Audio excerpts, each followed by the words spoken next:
ఘంటారావం నిఘా నీడలో ప్రతిధ్వని.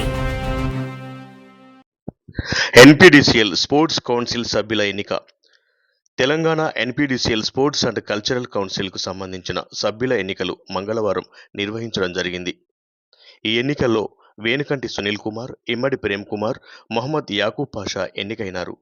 స్పోర్ట్స్ కౌన్సిల్లో మొత్తం 168 మంది ఓటర్లు ఉండగా ఎన్నిక నిర్వహించిన ఈ కమిటీకి చైర్మన్గా హన్మకొండ ఎస్సీ వెంకటరమణ, ఉమ్మడి వరంగల్ జిల్లాకు చెందిన ఎస్సీలు సభ్యులుగా, హన్మకొండ డీఈటీ కన్వీనర్గా వ్యవహరిస్తారు.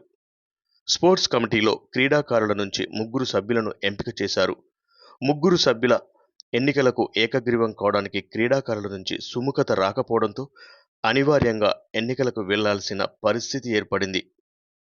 ఎన్నికల బరిలో నిలిచిన 6 సభ్యులకు మధ్య ఎన్నికలను నిర్వహించారు. బరిలో నిలిచిన సునీల్ కుమార్కు 94 ఓట్లు, ప్రేమ్ కుమార్కు 92 ఓట్లు, యాకూబ్ పాషాకు 82 ఓట్లు వచ్చాయి. ఈ సందర్భంగా కౌన్సిల్ సభ్యులుగా ఎన్నికైన అభ్యర్థులు మాట్లాడుతూ, గెలుపుతో తమపై మరింత బాధ్యత పెరిగిందని, అందరినీ కలుపుకొని క్రీడల్లో గెలిచేందుకు కృషి చేస్తామని వారు హామీ ఇచ్చారు. తమ గెలుపునకు సహకరించిన ప్రతి ఒక్కరికి పేరుపేరున కృతజ్ఞతలను వారు తెలియజేశారు. గెలుపొందిన సభ్యులను ఎన్పీడీసీఎల్ సీఎండీ వరుణ్ రెడ్డి ఎంతగానో అభినందించారు.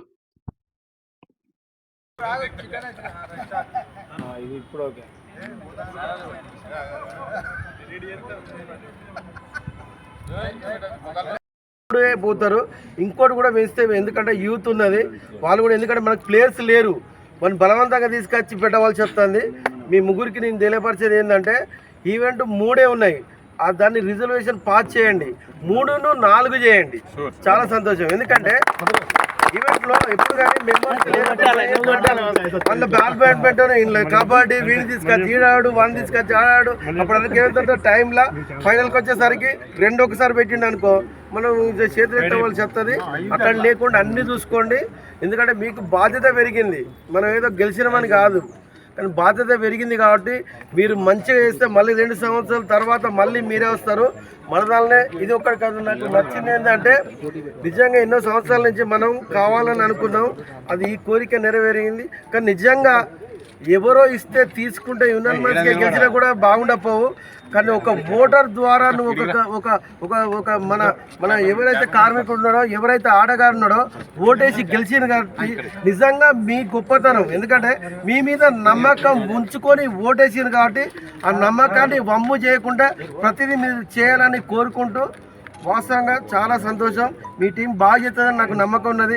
అప్పుడు కూడా యునానిమస్గా మీరే వస్తారనుకున్నాం. సరే, ఎంతోమంది ఎన్ని ఒడిదొడుకులు వచ్చినా కూడా మనం అనుకున్నాం, సరే పోనీ ప్రజాస్వామ్యం అనేది ఖచ్చితంగా ఎలక్షన్ ద్వారానే తెలుసుకుందాం అనుకున్నాం, తెలిసినాం, సంతోషం. ఇంకోసారి వాళ్ళకు కూడా అర్థమైపోయింది. Thank you very much.